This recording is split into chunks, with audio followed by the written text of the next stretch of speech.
Welcome, Unit 2 Public Expenditure TYBA special paper 4।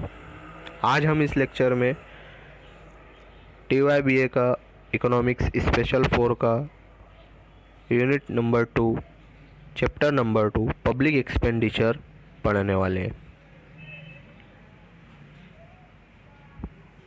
आज हम इसमें meaning of public expenditure, classifications और ग्रोथ ऑफ पब्लिक एक्सपेंडिचर के बारे में पढ़ने वाले हैं,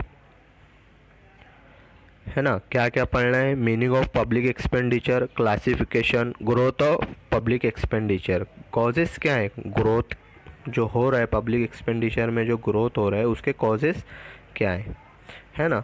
now start the lesson number 2 public expenditure. Public expenditure refers to the expenditure of the government. The state spends on the welfare activities for the public. Public expenditure क्या है? Public expenditure is the expenditure incurred by the central government, state and local government to satisfy the common wants of people such as education, health, administration, defense, infrastructure, etc. Public expenditure क्या है? जो government खर्चा करती है people की जो wants हैं उनको सेटिस्फाई करने के लिए, है ना। जैसे पीपल्स की वांट्स क्या है? एजुकेशन है, हेल्थ है, हेल्थ से मीन्स के मेडिकल फैसिलिटीज़ है, उन सारी चीज़ों के लिए गवर्नमेंट जो खर्च करती है। एडमिनिस्ट्रेशन है, डिफेंस है, इंफ्रास्ट्रक्चर है, इंडस्ट्रियल डेवलपमेंट है, अर्बनाइजेशंस हैं, और प्लस जो अच्छा एजुकेशन सिस्टम वगैरह प्रोवाइड करना जो है। तो ये जो अखराजात गवर्नमेंट करती है, जो खर्च करती है, उसे हम क्या कहते हैं? पब्लिक एक्सपेंडिचर, है ना।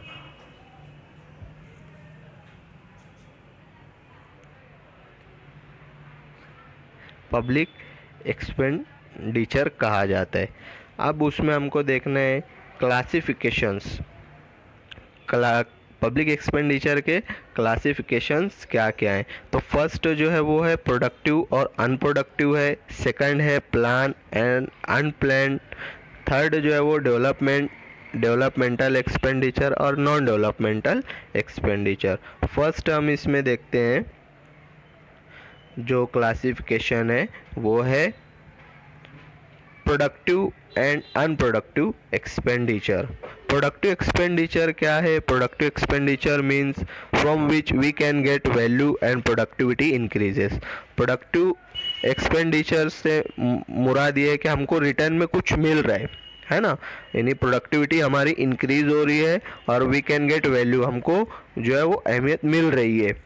अब इसमें अनप्रोडक्टिव एक्सपेंडिचर जो है वो unproductive expenditure means by spending we can not get return. इससे जो है अनप्रोडक्टिव में क्या है कि हमको इस पर खर्चे करके हमको कुछ हासिल नहीं हो रहा है ना। Spending no economic development take place, कोई इकोनॉमिक डेवलपमेंट नहीं हो रहा है, तो उसे क्या कहते हैं? अनप्रोडक्टिव एक्सपेंडिचर कहा जाता है। फिर इसमें प्लान और unplanned expenditure. Plan expenditure comprises the current development. जो करंट डेवलपमेंट है उसके लिए जो प्लान्स हैं वो प्लान एक्सपेंडिचर में आएंगे। Unplanned expenditure of the government which is not included in the planned expenditure. वो जो है गवर्नमेंट के अनप्लान्ड जो एक्सपेंडिचर्स होते हैं उनको प्लान्ड एक्सपेंडिचर में जो है वो इंक्लूड नहीं किया जाता है। फिर है developmental and non developmental expenditure. Certain expenditure of the government are incurred on public services, social and community services, expenditure on grants to state and local bodies to perform developmental functions, these are called developmental expenditures। जैसे बहुत सारे जो वो economic services हो गई, social and community services हो गई, इनके ऊपर जो एक्सपेंडिचर्स होते हैं, और फिर grants to state and local bodies. अब जो ग्रांट मिलती है स्टेट को और लोकल बॉडीज़ को तो ये सब किस में आते हैं? To perform developmental function. अगर अपनी स्टेट में डेवलपमेंट फंक्शन करने के लिए स्टेट जो खर्च करती है, वो सारी चीज़ें जो आती है वो these are called developmental expenditure. और फिर एक है non developmental expenditure. Certain expenditure which have nothing to do with any development activities are called non-development expenditure, है ना। तो इस तरीके से ये तीन तरीके के जो क्लासिफिकेशंस थे अभी हमने देखे, प्रोडक्टिव एंड अनप्रोडक्टिव, प्लान और अनप्लान, डेवलपमेंटल और non developmental expenditure. Causes of growth in public expenditure पढ़ने वाले हैं, है ना। तो इसमें जो हम देखेंगे रीजंस क्या है और कॉजेस क्या है जो कि पब्लिक एक्सपेंडिचर जो है बढ़ रहा है। फर्स्ट जो है वो है welfare state. Government have enlarge the field of services supplied to the public free और at less than the cost. Education, public health and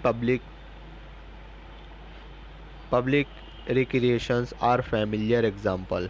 अभी जो है गवर्नमेंट जो बहुत सारी चीज़ें परफॉर्म करती है पब्लिक के लिए, जैसे बोलना चाहिए एजुकेशन हो गया, पब्लिक हेल्थ के लिए हो गया, पब्लिक के लिए हो गया, ये सारी चीज़ें जो है वो परफॉर्म करती है ना। तो ये सारी चीज़ें जो है वो गवर्नमेंट के ज़रिए परफॉर्म की जाती है। अब इन्हें परफॉर्म करने के लिए जो है एक लार्ज अमाउंट लगता है, यानी खर्चा लगता है ना। तो इसीलिए जो है ये वेलफेयर स्टेट होने की वजह से जो है पब्लिक जो है वो पब्लिक एक्सपेंडिचर जो है वो इंक्रीज़ हो रहा है। फिर जो है बोलना चाहिए this services housing and medicine are the next in the line. अब जो हाउसिंग हो गई, यानी बोलना चाहिए गवर्नमेंट जो है लोगों को घर वगैरह भी प्रोवाइड करती है ना। हाउसिंग है और फिर मेडिसिन्स हैं, जैसे हॉस्पिटल्स वगैरह बनवा कर जो है वो सारी चीज़ों को प्रोवाइड करती है।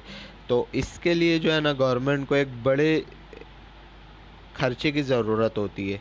तो इसके लिए जो है वो पब्लिक एक्सपेंडिचर को इंक्रीज़ करती है।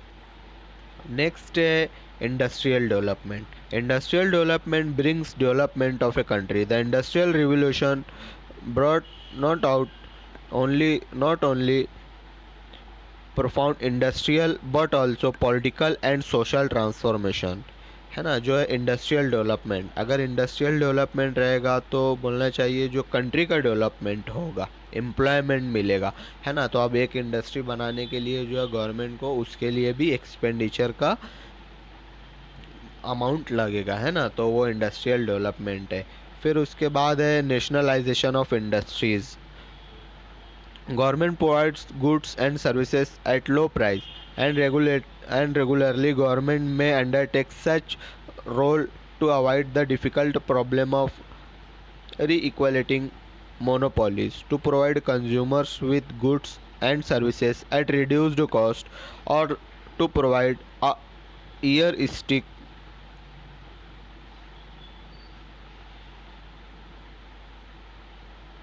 yardstick of private operation. Therefore, government expenditure is increasing day by day. Rising trends of price. Due to the rising price, government expenditure has been increased in every country of the world, and government desire to increase salaries, dearness allowances of government employees. This will result in the expansion of public expenditure. अब जो वो government जो है वो बोलना चाहिए expenditure जो increase हो रहा है हर दुनिया के हर मुल्कों में। अब गवर्नमेंट की क्या डिज़ायर होती है कि वो जो गवर्नमेंट एम्प्लॉयज़ हैं उनको सैलरीज हैंडसम दे, डियरनेस अलाउंसेस वगैरह प्रोवाइड करे, है ना। तो ये भी एक वजह है उनके बढ़ने में, पब्लिक एक्सपेंडिचर के बढ़ने में। फिर है problem of defence. This is important cause of sharply increasing public expenditure. If one nation wants to strengthen its defense force, अगर एक नेशन जो है वो अगर अपनी डिफेंस फोर्स को मजबूत करना चाहती है तो उसको जो है बहुत ज़्यादा खर्चा करना पड़ता है, क्योंकि जो वॉर इक्विपमेंट होते हैं, वेपन्स होते हैं और उनका मेंटेनेंस होता है, आर्मी फ़ौज होती है, ये सारी चीज़ें जो बहुत कॉस्टली होती हैं, है ना। तो उसके लिए जो है वो बहुत ज़्यादा खर्चा करना पड़ता है। ये भी एक वजह है पब्लिक एक्सपेंडिचर के बढ़ने की। फिर है urbanisation. when economy in developing country, people need infrastructure facilities like roads, school, health facilities etc। अगर देखो इकोनॉमी अगर डेवलपिंग है तो फिर वहाँ पर लोग, अगर वहाँ पर अब लोग डेवलपमेंट चाहते हैं तो फिर उनको उनकी इकोनॉमी में क्या चाहिए, इंफ्रास्ट्रक्चर डेवलपमेंट चाहिए, फिर रोड्स अच्छी चाहिए, स्कूल अच्छी, एजुकेशन सिस्टम अच्छा चाहिए, हेल्थ फैसिलिटीज़ अच्छी चाहिए, है ना, ये सारी चीज़ें चाहिए। अब जो है इन सारी चीज़ों को परफॉर्म करने के लिए गवर्नमेंट को फिर वही है कि ज़्यादा से ज़्यादा पैसा खर्चा करना पड़ेगा, है ना। फिर है changing attitudes towards government. Government years ago believed in laissez-faire policy, but today the better life for all cannot be achieved without relying heavy government। Therefore government expenditure increasing day by day. अब जो है वो बोलना चाहिए government का जो expenditure है वो डे बाय डे बढ़ रहा है। क्यों? क्योंकि technical changes have increase the feeling of interdependence. जो टेक्निकल चेंजेस है ना, वो भी have increase the feeling of interdependence, the presence of poverty, unemployment problem, so public expenditure increasing. अभी टेक्निकल चेंजेस है जो के महंगे होते हैं, जो बोलना चाहिए मॉडर्नाइजेशंस होते हैं, उनमें भी बहुत ज़्यादा अमाउंट का खर्च लगता है। फिर है द प्रेजेंस ऑफ पावर्टी, साथ में पावर्टी भी है, पावर्टी को भी दूर करना है, फिर अनएम्प्लॉयमेंट के प्रॉब्लम को भी सॉल्व करना है। तो इस तरीके से जो है वो पब्लिक एक्सपेंडिचर जो है वो डे बाय डे इंक्रीज होते चला जाता है। फिर है economic development. Most of the expenditure was on programme of rapid economic development, infrastructure development increase. अब जो है इकोनॉमिक डेवलपमेंट जो है वो क्या है कि नहीं, यहाँ पर जो है हर चीज़ जो है वो बोलना चाहिए जो डेवलप रहे। अब जैसे एग्रीकल्चर सेक्टर है तो यहाँ पर एग्रीकल्चरल सेक्टर डेवलप्ड रहे, इंडस्ट्रियल सेक्टर है तो इंडस्ट्रियल सेक्टर डेवलप रहे, अच्छे एजुकेशन हो, मॉडर्नाइजेशन हो, प्रोडक्शन जो है मॉडर्नाइज तरीके से हो, वो सारी चीज़ें होनी चाहिए। तो वो जो है वो क्या लाएगा, फिर ब्रिंग करेगा वो इकोनॉमिक डेवलपमेंट को। फिर लास्ट जो इसमें हमें देखना है इंक्रीज इन पॉपुलेशन। अभी जो बढ़ती हुई आबादी है, अब जो बढ़ती हुई आबादी है ना वो लोगों की वांट्स को बढ़ा देती है ना। फिर वो डिमांड करते हैं, है ना। India is highly populated country, so it needs huge expenditure to satisfy people needs, because when population increase their needs increases, they demand more facilities and employment and it will be provided by government only। अब जो है government के ज़रिए इनको जो employment भी provide किया जाएगा, है ना। तो ये सारी चीज़ों को पूरा करने के लिए जो वो एक बड़े अमाउंट की ज़रूरत लगेगी, है ना। तो जो है उसके ज़रिए जो फिर इसके भी पब्लिक एक्सपेंडिचर में ग्रोथ होगा। तो ये थे causes of growth in public expenditure. Thank you.